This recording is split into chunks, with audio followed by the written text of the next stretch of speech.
Driving up here, I drove through Barton and Glover, and then drove down Main Street here, and so past the Emory Hubbard State Office building. And that made me think about M. Hubbard, who some of you may know, may have known. M was a state representative from Barton and Glover. When I started covering the legislature in the 1970s, he was chair of the House Appropriations Committee. And he was just the most remarkable person. And he was really what I think we as Vermonters want to see in our public servants, people who are willing to work on both sides of the aisle, who are just a lot of common sense. And M played a pivotal role in the reapportionment of the Vermont House, which I'll be talking about a little later. And in 1976, he ran for state treasurer. His theme was thrift is still a virtue. And he had these little cards printed up with his theme on it, or slogan, I guess you'd call it, thrift is still a virtue. And he either taped or glued, I don't remember what it was anymore, a shiny new penny to each one of those cards. And he handed them out to every voter, and it was just his thing. And sort of the Vermont twist of the story to me, and why I remember it so many years later, is that somebody filed a complaint with the Secretary of State saying that he was buying votes by handing out a shiny penny. And I think that's just such a true Vermont story, because only in Vermont could you buy a vote for a penny. The 70s was when I started covering the Vermont legislature. And so it got me thinking about Tom Salmon. He was the governor then. Some of you may remember Tom Salmon. He was really well known for sometimes thinking he was a great speaker, but in fact putting his foot in his mouth and saying things like, education is the fourth leg of the tripod of the Vermont economy. He wasn't alone in saying things like that. We had Gilly Godnick, some of you may have known. He was from Rutland. Godnick's Fine Furniture. He was mayor of Rutland, then he was in the state senate. And he was, anytime a reporter needed a quote of any kind, they would just go see Gilly. He said things like, "We'll burn that bridge when we get to it. There's a rotten egg in every bushel of apples." My favorite was, "You three make quite a pair." So the 1970s is a good starting point for part of this discussion, because I was a reporter in 1974 for a weekly newspaper in Addison County. And I covered the race for the U.S. Senate that year when Pat Leahy was running against Dick Mallory. Dick Mallory was the congressman, Leahy was the state's attorney in Chittenden County. Everyone thought that Patrick was going to lose. Matter of fact, I was with him at election night because there weren't many other reporters who were there. They were all with the Mallory campaign. And when Patrick started his speech, he said, "I was told to prepare two speeches tonight, one if I lose and one if I lose badly." There'd been a headline, a poll in the Rutland Herald 5 days before that said, "Poll dooms Leahy," and it really thought there was no chance of him winning. But in 1974, in that race, there was a candidate named Bernie Sanders. He's running for the Liberty Union ticket at the time. I think he got 2% of the vote. And if you had told me then, or even 10 years later, that Bernie Sanders would eventually be a U.S. Senator, that he would in fact chair the Senate Budget Committee and then go on to chair the Senate Health, Education, Labor, and Pension Committee, which is what he's chairing today. Or if you told me, well, I wouldn't have believed those things. And then if you told me that he was going to run for president and run twice and actually for a little while be the front runner in that race for president, I would have absolutely disbelieved you. It just was not possible at all.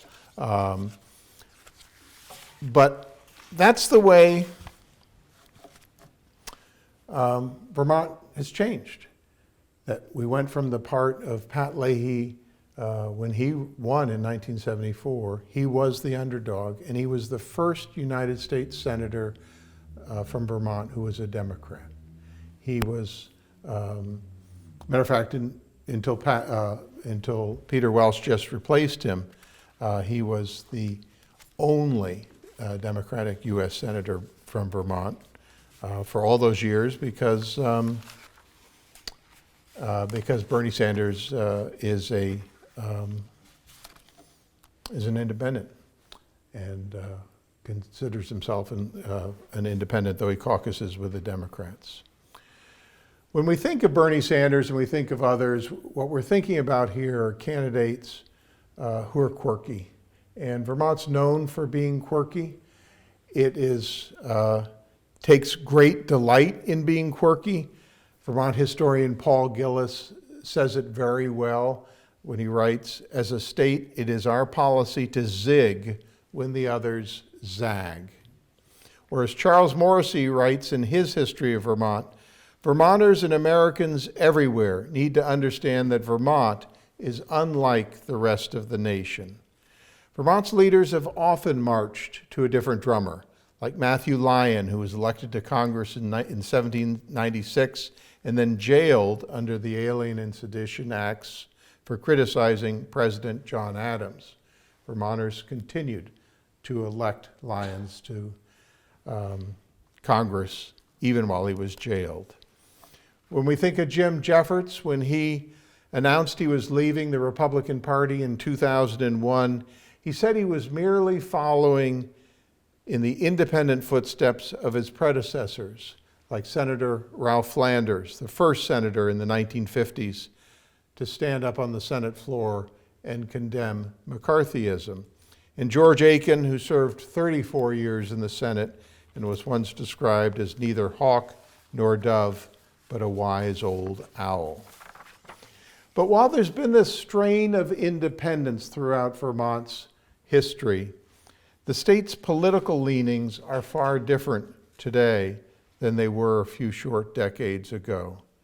And the fact of the matter is that for 100 years, from 1854 to 1958, Vermont was the most Republican state in the nation. Jim Douglas teaches a course at Middlebury College now. He has since 2011, and every year I speak to that course. And I sort of have a set talk that I give there. And one year I was talking about Jim Jeffords, and to me, Jim Jeffords is a current event. And there was complete, absolute blank stares from these college students at Middlebury. And so I thought to myself, well, it's Monday morning, it's early, they're just zoned out. And then I thought, oh, geez, look at them. I must really be doing a poor job today. And then it struck me. And so I stopped and I said, how many of you know Jim Jeffords? And not one hand went up from the students. And later, afterwards, the assistant professor in that class came up to me and said, you do know that when Jim Jeffords left the Republican Party in 2001, these students were 8 years old. I went, oh, yeah. But Vermonters today, they're like that. They don't know this history of Vermont being a Republican state. They, now, when I speak to groups, and especially students, they don't really remember Howard Dean's run for president. They all want to talk about Bernie Sanders, and so they think this is the state of Bernie Sanders. They think it's the state of Ben and Jerry and Bernie and Pat Leahy. they don't know the history that is here. When you think of it, 100 years is a long time. And when you put it in perspective of how long we've been a democratic state, that's pretty tiny compared to the history we have as a Republican state. The election of Stephen Royce as governor in 1854 as a Whig Republican and his re-election in 1855 as a Republican marked the beginning of a century of unbroken rule for the GOP in Vermont. Some years in that century found Vermont almost alone in its support of Republican presidential candidates. In 1912, only Vermont and Utah supported the presidential bid of William Howard Taft. In 1936, Vermont and Maine were the only states to vote against FDR. The bond between the Republican Party and Vermont was formed out of a dislike of slavery and a strong belief in the sanctity of the Union of States. Vermonters stood firmly behind the party of Lincoln, and over the years, that commitment, cemented by the Civil War, was strengthened by a belief that Republican philosophy meshed well with small-town rural life. Another factor, and this is one that not many people know anymore, though it used to be a big deal, was there was a presence of a GOP machine in Vermont. And they organized to win elections without fail. Starting in the 1870s, the Proctor family assumed a leadership role that allowed it to run the state with few interruptions for some 80 years. Redfield Proctor, founder of the Vermont Marble Company, was elected in 1878. His son Fletcher in 1906, Redfield Jr. in 1922, and Fletcher's son Mortimer in 1945. In most of the time in between, the candidates were in fact Proctor candidates, chosen from the allied world of industry, utilities, railroads, and insurance. Those were what you could call the vanilla days of Vermont politics compared to today, which is what I call the chunky monkey days of politics. Politics were incredibly predictable in that century. Politicians climbed a ladder. They served in order as Speaker of the House, Lieutenant Governor, Governor, in a predetermined rotation that for most of the century included a rotation between the western side of the state and the eastern side of the state, the so-called mountain rule of our Vermont politics. That started in the 1840s, and it was pretty much sacrosanct from the 1850s to the 1950s. And that's a pretty startling statement about Vermont politics in that time period, that the position of governor would rotate from the western side to the eastern side in an order set years in advance. Because the way, if you think about it, you had your speaker, your lieutenant governor, and your governor. And if it was going speaker, lieutenant governor, and let's say you have a western side governor, then your lieutenant governor is going to be the eastern side, your speaker of the house is going to be the western side, and so you have to figure that out, who's going to be governor all these years ahead of time, and then they just go right up that ladder. This period, by the way, of that century, Vermont was really a pretty poor state. It was a state where, you could call it the winter of Vermont.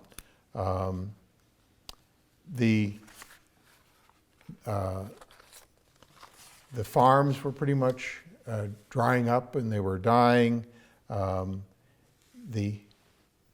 There was no industry in much of that period. And many of the towns lost population in the period. A lot of people just left Vermont. So digging out of the 1930s was a tough time, and when the future was so bleak, was not easy. It was a never a sure thing, and progress came in fits and starts, with a few years of gains followed by years with none. There was no one moment that assured Vermont's future, but there were several events that happened that I think contributed to that. And one of them, probably the biggest one, was a disaster, which is odd when you think about that. It was the flood of 1927. It killed 84, and it was the greatest natural disaster in the state's history, washed away bridges, roads, and buildings. It was, said one expert, as if a cubic mile of water had been lifted from the Atlantic Ocean and dumped on the state. But rebuilding from the flood changed Vermont. For the first time, the state took money from the federal government, and for the first time, it borrowed money. And both of those were sea changes for Vermont, which had been frugal, go it alone. That was part of the tradition. As part of the recovery, the state also assumed from the towns responsibility for many roads and bridges, and soon the paving of Vermont began in earnest. There were two people whose political victories a decade apart were true watersheds. One I've mentioned, George D. Aiken, and the other was Ernest W. Gibson, Jr. In his years as Speaker of the Vermont House, Lieutenant Governor, and especially as Governor from 1937 to 1941, Aiken did more to reorder Vermont than any previous leader. His term as governor brought into power the liberal wing of the Republican Party. His embrace of New Deal initiatives boosted impoverished Vermonters, and his efforts to electrify rural Vermont brought a renewed sense of hope to farmers. A decade later, Gibson's ouster of the incumbent governor, Mortimer Proctor, the Proctor family, in the 1946 Republican gubernatorial primary, brought an end to the 80-year rule of the Proctor family and began some of the most progressive years in Vermont's history.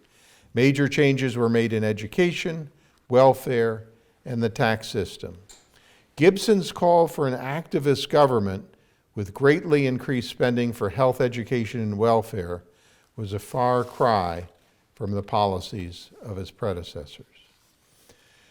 Gibson left office to actually become a federal judge, appointed by Harry S. Truman. And then the governor's office sort of quieted down, and change continued, but coming more from outside the State House than from inside the State House. IBM opened a facility in Vermont, in Essex. Company officials first contacted Burlington area development officials in June of 1956. 6 months later, they struck a deal. Employment started at 450, but grew to 7,500 in 30 years, with many of the IBM employees coming from out of state. And then came construction of the Interstates, which when I was asked, nobody asked me, I just did it, to write about what were the top stories of the 20th century in Vermont, what were the most significant top 20 events of the 20th century in Vermont, I picked the construction of the Interstates as the number one, as the thing that changed Vermont more than anything else. On November 1, 1958, the first section was completed, 6 miles of Interstate 91 from the Massachusetts border north.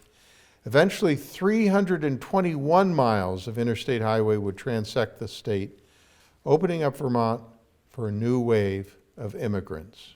The boom had begun, and Vermont was no longer a backwater.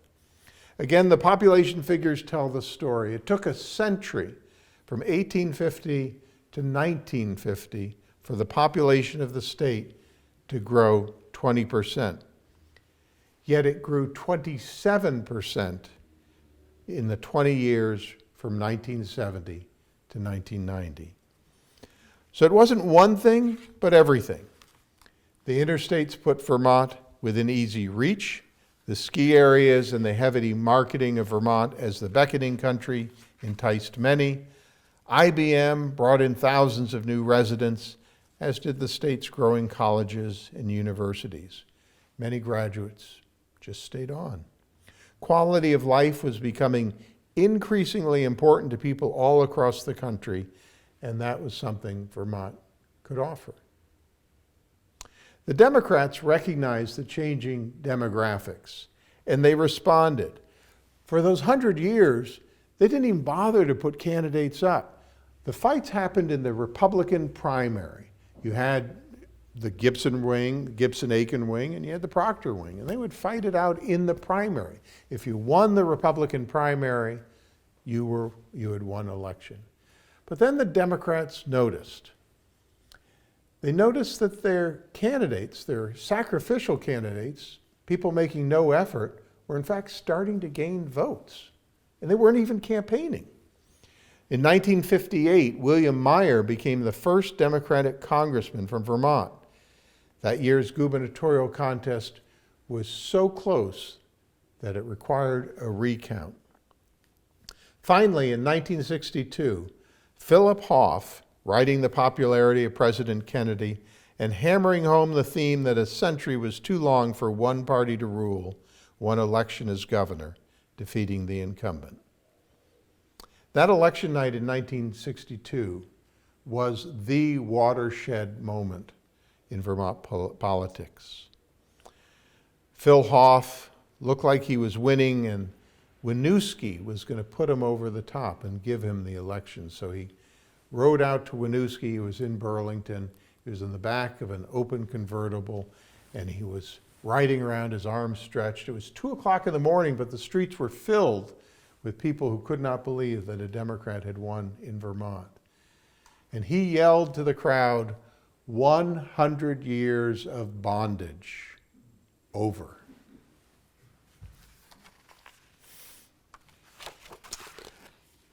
What happened when Phil Hoff became governor was probably the most hyperactive 6 years Vermont has ever seen. More change, and a lot of that coming from Washington and federal funds and the war on poverty and LBJ pouring money into the states. But a lot of things happened in Vermont because of a change in its legislature, the reapportionment of the Vermont House. From the very beginning, Vermont had a system of one town, one vote. 246 members of the Vermont House.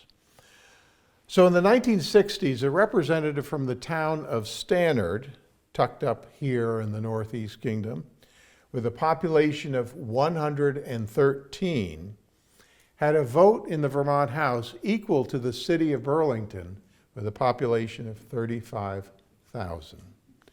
It was a system that put the political power into the hands of the small towns. Representatives of 12% of the population controlled a majority of votes in the 246-member House. Think about that for a minute. Because you had one town, one vote. The representatives who had 12% of the population had a majority vote in the 246-member House. They'd been fighting against that for a long time. There had been consideration in constitutional conventions through the years. But finally, in 1965, a federal judge ordered that Vermont reapportion the House. Lawmakers approved a plan to create a 150-member House apportioned according to population. And this was what I mentioned at the beginning about M. Hubbard, and I'll just mention here, since I'm here, what that was about. The Speaker of the House was a Republican named Franklin Billings, Bill Billings, who went on to become a Supreme Court justice in Vermont. And he knew that it was going to be impossible to get the House to approve a plan that would pass legal muster. So he took M. Hubbard and he made him chairman of the Special House Reapportionment Committee. Because he knew that if M. heard all the testimony, that he would come around. And that in M's mind, what eventually happened was he came to believe that if the Vermont House didn't handle reapportionment, the federal judiciary would step in and reapportion the Vermont House. So he helped bring all the small town legislators in to support reapportionment. And that's what happened. Interestingly, in 1989, I was doing a documentary for Vermont Public Television, which probably at that time was Vermont ETV, who can keep track of all their names. But I talked to him about reapportionment, and he said that that vote was the worst mistake he ever made. He said with that vote, Vermont ceased to be Vermont. We really lost something, and he said it was the worst mistake I ever made. So with that reapportioned House, the power began to flow to the cities where the Democrats had more power. And slowly the Democrats gained power. In 1974, as I mentioned, Patrick Leahy was elected to the United States Senate, the first Democrat. 1975, Timothy O'Connor became the first Democratic Speaker of the House. And from there, you can chart the Republican slide. The election of 1982 was the last in which the Republicans won all statewide offices and the legislature. By 1998, the Republicans only elected one statewide office holder, and that was Jim Douglas as state treasurer. Vermont had gone from being vanilla to chunky monkey. But what has happened over the time with the change to the Democratic dominance is that, at least in the office of governor, Vermont has put more importance on who holds that office of governor.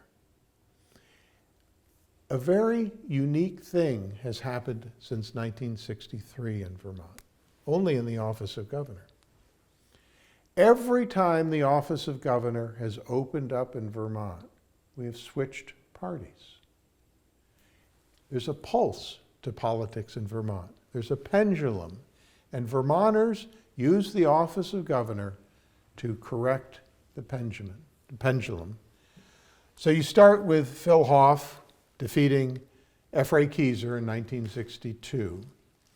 Hoff served for 6 years. He wasn't popular at the end, but he had changed Vermont. In the 1968 election, Vermonters had the chance to elect Hoff's own lieutenant governor, a Democrat, or a Republican who was the exact opposite of Phil Hoff, an insurance executive, conservative Republican named Dean Davis. They chose Dean Davis. 1972, when Governor Davis stepped down, again, he anointed his own candidate, Luther Fred Hackett, a Burlington insurance executive. And Davis at the time was incredibly popular as governor. He was unpopular in 70, very popular in 72. But in the election of 72, Vermonters chose a Democrat, Tom Salmon, absolutely the opposite of Dean Davis. And Salmon won. Really interesting campaign, by the way. He didn't announce his candidacy until August of 1972. He came back from the Democratic National Convention where George McGovern was nominated, and he was so fired up. He said, I'm going to run for governor. It's hard to imagine that someone could have been fired up by the McGovern convention, but Tom Salmon was, and he won. And the way he won was he went around and he campaigned that Vermont was not for sale. And he pledged to stop the second home development that was happening across the state. Tom Salmon stepped down in 1976. Stella Hackle, the state treasurer, ran as the Democratic nominee. And Vermonters didn't choose her. They went with Dick Snelling. Again, the opposite of Tom Salmon. Matter of fact, Dick Snelling had challenged. Every time Tom Salmon had tried to raise taxes, Dick Snelling fought him in the legislature, and Dick Snelling was elected. And then Dick Snelling, when he stepped down, his Attorney General, John Easton, ran, and the Democrat was Madeline Kunin, and she won the office. And then when she stepped down, Dick Snelling came back, ran again. Then Dick Snelling died in office. Howard Dean became the governor. When Howard Dean stepped down after 11 long years, Vermonters chose a Republican, Jim Douglas. When Jim Douglas stepped down, they chose a Democrat, Peter Shumlin. And when Peter Shumlin stepped down, they chose the Republican, Phil Scott. An incredible change that Vermonters have used the office of governor as a check and balance. They sort of know, after the excesses of the Hoff years, they wanted somebody to get the state's fiscal house in order. They chose Dean Davis. After, the exhausting Howard Dean years, they wanted somebody just to bring everything together, and they chose Jim Douglas. And that's how it's been through time. And not the way it's been with the office now of U.S. House, U.S. Senate, or with the legislature, but the office of governor. The final point I wanted to make about the change in politics was that people still matter in Vermont. That we do have, as Charlie Morrissey said in the quote that I started with, we have something special here in Vermont that no other state has, and we are today what America still wants to be, which is why when Jim Jeffords left the Republican Party, he was a hero. He was on the cover of Newsweek and Time magazine, and walking through the Capitol with him, people were trying to reach out and just touch him because he had done something, whether you agreed with him or not, that no one expected. The Bush administration never saw it coming. They didn't think that someone would stand on principle and change their party allegiance. And the same thing with Howard Dean. When he ran for president, no one gave him a chance. Matter of fact, Howard Dean himself didn't really give himself much of a chance. He thought, well, I'll be able to talk about the health care debate, and maybe I'll get a bump in New Hampshire where they know me. But for almost a full year, he was the front runner in the race for the Democratic nomination for president. And the reason was people loved him. They loved that he was honest and straightforward and authentic. And that's what we expect from our politicians in Vermont. We don't let them get away with not answering a question. We don't let them get away in being, that year that Howard Dean ran, all the other candidates were U.S. senators, and U.S. senators don't even speak English. They just sort of ramble. They know how to filibuster. And Howard Dean was a little like George Aiken. George Aiken used to be on You Can Quote Me, the program on WCAX, the interview program. He used to drive the host, Mickey Gallagher, nuts because Mickey would come in with 10 questions, and with most politicians, that would fill a half hour. Well, George Aiken answered every question either yes or no. And no one expected questions, they expected people to talk. And so they'd be done with their questions in about 5 minutes. And that's the way Howard Dean was. They would ask him questions, and he would answer them directly. And he started the phrase that then we saw Bernie Sanders pick up with the same idea, that you have the power. And people really wanted to hear that. And I think that's what we have in Vermont. When you think about all of our Vermont politicians, they're really well liked outside the state for being honest and authentic. Why was it that Jim Douglas was Barack Obama's favorite Republican governor? Because Jim Douglas would sit down and talk to him and would negotiate and wanted to do the best thing for the people. Peter Welsh had a reputation in the House as a person you could go to if you wanted to get things done, that he wasn't going to just ignore you because you were a Republican. And that's what we've done in Vermont over the years. We've had Republicans like M. Hebert who've worked across the aisle and who've gotten things done. And they have helped us understand that we have something incredibly special here in Vermont in our politics. So that's it. If anyone has questions, love to answer them. Yes? what do you see as the chances of Vermont then switching back to a red state, and would that happen in our lifetime? No. Yes to the first part, but not in our life. Well, not in my lifetime. It won't happen in my lifetime. The switch is so great now, and the Republican Party is nationally is in such disarray that we're not even sure there will be a Republican Party. It's possible we might see a break off from the Democrats may break into two parties, in a progressive wing and not. It's hard to predict, but Vermont will not go back to a red state in the next 20 years. By the way, I'm horrible at forecasting and predicting. I just want you to know that, so that if this tape comes back and bites me sometime, I'll be fine with that. I certainly in 1974 told people Dick Mallory would be elected to the U.S. Senate. In 2001, or 2002, 2001 I guess it was, I was speaking to a group in Montpelier, and someone asked me, did I see any Republicans on the horizon who could be elected governor in the next election? I said, no, I don't.